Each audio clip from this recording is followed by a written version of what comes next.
My daughter sent me a jar of homemade jam for Christmas. She said it was a peace offering. I believed her. That was my first mistake. I want to be honest with you from the start, because I think you deserve the truth more than you deserve a pretty story. My name is Loretta. I'm 67 years old. I live alone in a 2-bedroom house in Dayton, Ohio. The same house where I raised my daughter, where I hung her first finger paintings on the refrigerator, where I sat up past midnight when she had nightmares and couldn't sleep. I've lived in this house for 31 years and I plan to die in it. My daughter's name is Claire. She's 41. And until 18 months ago, I thought the worst thing that had ever happened between us was the argument over her father's will. I should back up. My husband, Frank, passed away in March of 2021.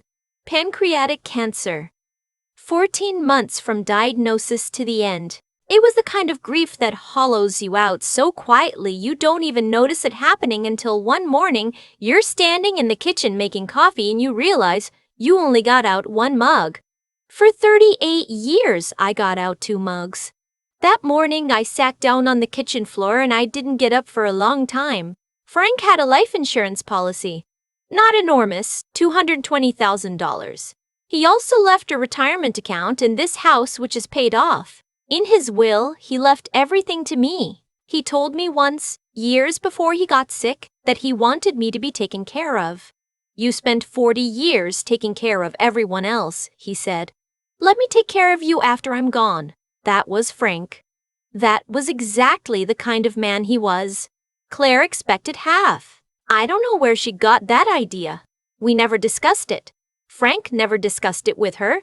But after the funeral, maybe 3 weeks after we buried her father, she sat across from me at the same kitchen table and told me she thought it was only fair that the assets be split.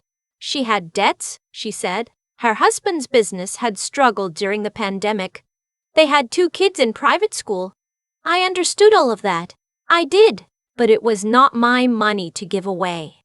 It was Frank's final gift to me, and I was not about to hand it over because my daughter felt entitled to it. We said things to each other that night. Things I won't repeat. Things I still hear sometimes when the house is too quiet. She stopped calling after that. Her husband stopped texting. Christmas came and went. I spent it with my neighbor Helen, who is 73 and widowed and has the best laugh I've ever heard in my life. New Year's. My birthday in April. Mother's Day. Nothing. 18 months of silence. I won't pretend it didn't hurt. It hurt the way only your own child can hurt you. Deep and specific, like the pain knew exactly where to press. Some nights, I'd look at her old school photos on the hallway wall and try to reconcile that little girl with the woman who had stopped answering my calls. I couldn't. I still can't. But I kept going. That's what you do at 67 when you've already buried your husband and survived your mother's decline and raised a child more or less on your own while Frank worked double shifts at the plant. You keep going. You learn to get out 2 mugs out of habit. And then one day, you learn to get out just 1, and life continues. So when a package appeared on my doorstep the week before Christmas last year, when I saw her handwriting on the label, her return address in the corner, I stood there for a long time before I picked it up. It was a mason jar, homemade strawberry jam, the kind her grandmother used to make. There was a small card tucked under the ribbon. It said, "Mom? I've been doing a lot of thinking. I miss you. I'm sorry. Can we start over? Claire."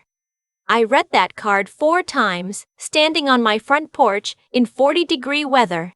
Then I went inside and I set the jar on the counter and I sat down and I cried. Not sad crying. Something more complicated than that. The kind of crying that lives somewhere between relief and fear. Because when someone you love comes back after a long silence, part of you is so grateful, and part of you remembers exactly why they left in the first place. Still, it was Christmas.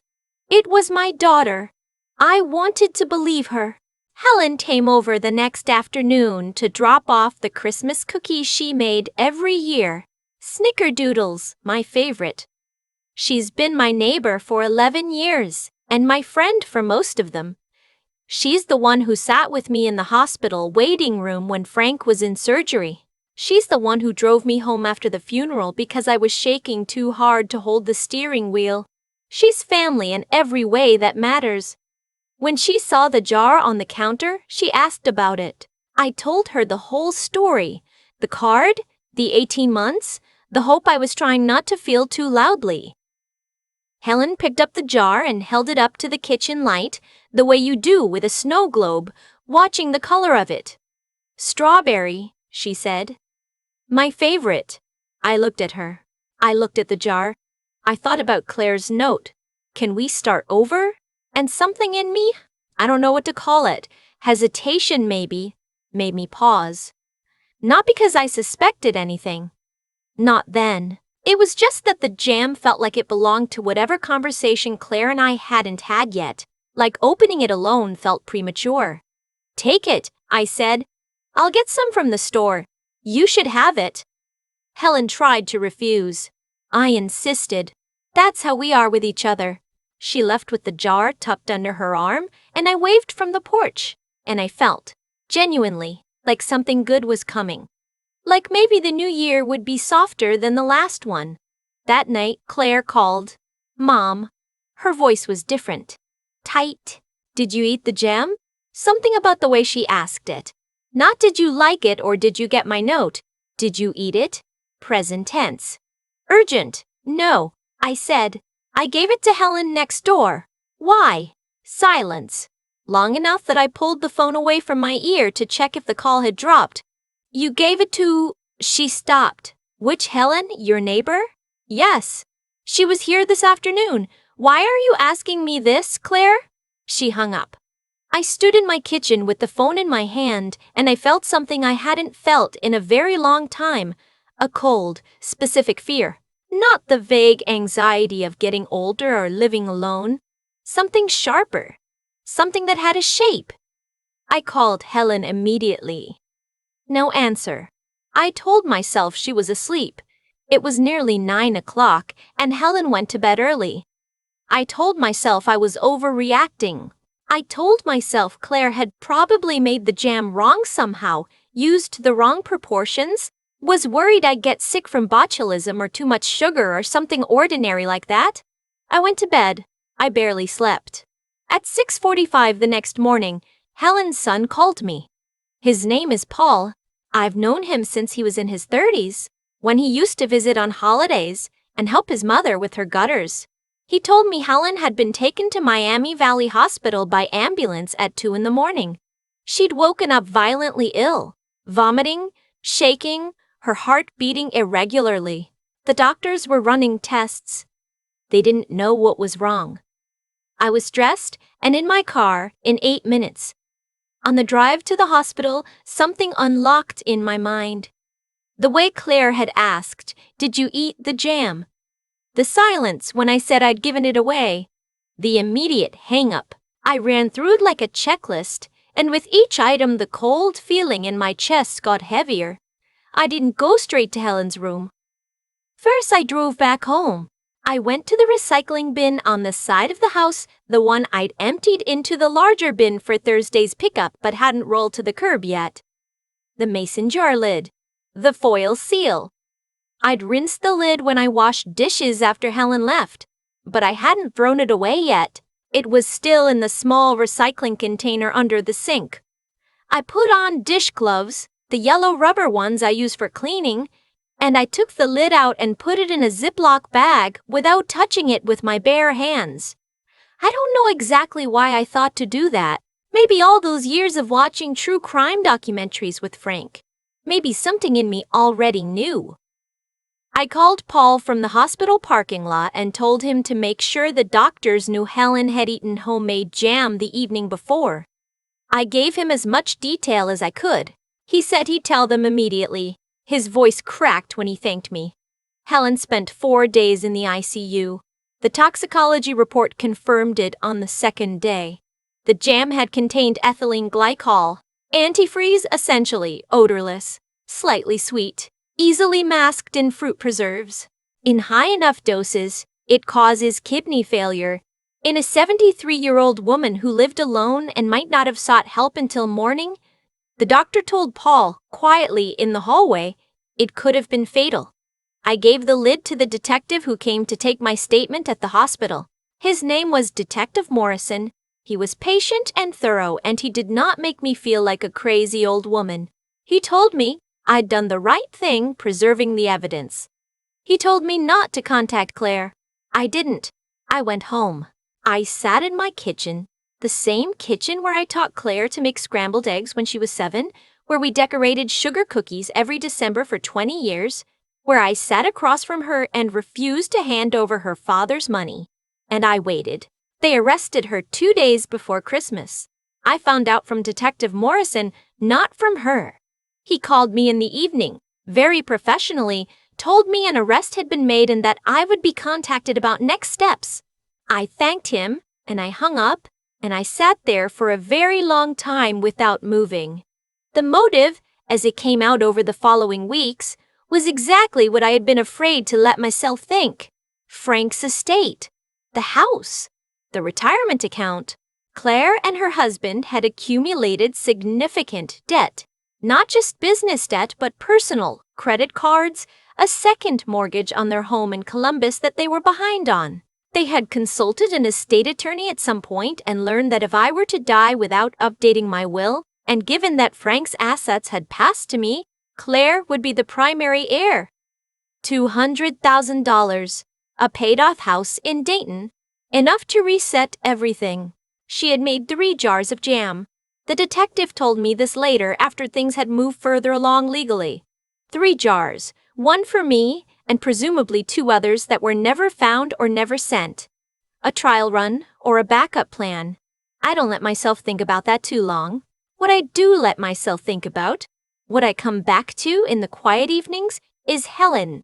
She went home from the hospital on Christmas Eve. Paul picked her up, and they spent Christmas Day together at her house, and he told me later that she'd cried when she opened her front door and saw her own living room again. She recovered fully, which the doctors said was partly because the dose in a single jar spread across 1 serving wasn't as concentrated as it would have been if I'd eaten the whole thing over several days.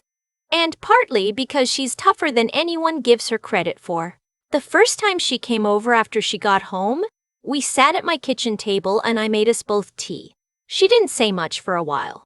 Neither did I. Then she looked at me and said, "You know you saved my life by giving me that jam." I shook my head. "I gave it to you because I thought it was too early to open it myself." "That's what I mean," she said. "If you'd opened it yourself, you'd have been alone when you got sick." I hadn't thought of it that way. I still think about it. I'm not going to tell you that I'm at peace with what my daughter did. I don't think peace is the right word for it.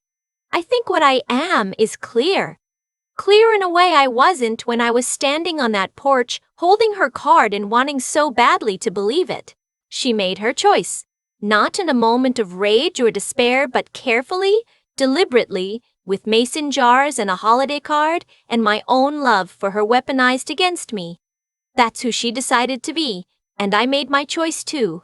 I picked up the phone and called the hospital and told them what I knew.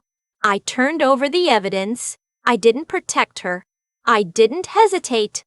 I know some people would call that cold. I know some people would say a mother should, I don't know, do something other than cooperate with the police who are building a case against her own child. I've gotten a few letters since this became public knowledge, from people who clearly think I should have found some other way to handle it. I read them all. I don't respond to them. Frank used to say that the hardest thing about being a parent isn't raising them. It's letting them be accountable for who they become. I think about that a lot now. He was right, as usual. It just took me longer than I would have liked to learn it. The court proceedings are ongoing. I won't say more than that because I've been advised not to. But I'm here. I'm in my house. The one Frank picked out. The one with the strawberry red front door I painted myself the summer after he died, because I needed something to do with my hands. I get out 1 mug in the morning. I walk to the end of the driveway and back every day because the doctor says I need more movement. On Tuesdays and Fridays, Helen and I have tea. Last week, she brought snickerdoodles, store-bought ones from Kroger in a plastic tray. I ate 3 of them. They were wonderful.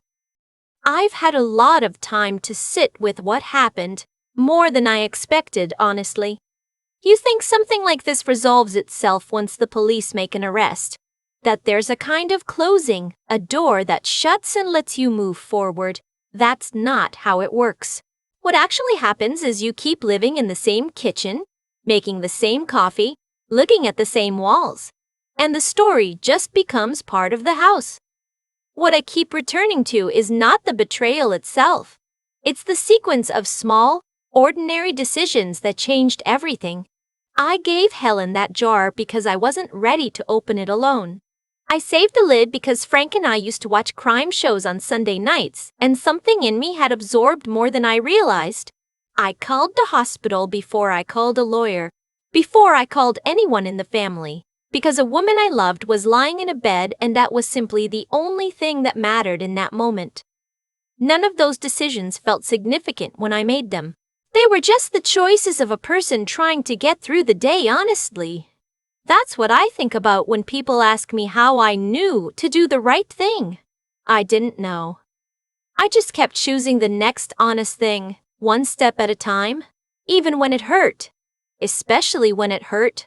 There's a version of this story where I open that jar myself on Christmas morning, and I'm alone in my house, and I get sick, and maybe I don't call for help in time. There's another version where I find the lid and I think about Claire's face when she was 12 years old and I throw it away and say nothing. Both of those versions end badly, not just for me, but for Helen, who would never have known why she almost died, and for everyone else. Claire might have tried again with, later, when she needed money again and ran out of other ideas. Protecting someone who is willing to harm you is not love. I spent a long time confusing the two. The love I have for my daughter is real. I'm not going to pretend that was easy to untangle. But love without accountability isn't kindness. It's just permission. And I was done giving permission. What I've come to believe after 67 years and more hard seasons than I care to count is that character isn't what you do when life is going well. It's what you do in the 8 minutes between getting a phone call and walking out the door. It's whether you pick up that lid with gloved hands or you put it back and pretend you didn't see it. It's whether you tell the doctor about the jam or you decide it's too complicated to explain. Those moments don't announce themselves as tests. They just arrive, ordinary and quiet, and you either meet them or you don't. I met them. Not perfectly. I wish I'd called Helen's son an hour sooner. I'll carry that. But I met them. And Helen came home on Christmas Eve and cried at her own front door. And now we have tea on Tuesdays and Fridays. And last week she brought snickerdoodles from Kroger. And we ate them at my kitchen table and laughed about something I've already forgotten. That's what's left when everything else falls away. The table, the tea, the neighbor who came home. That's enough.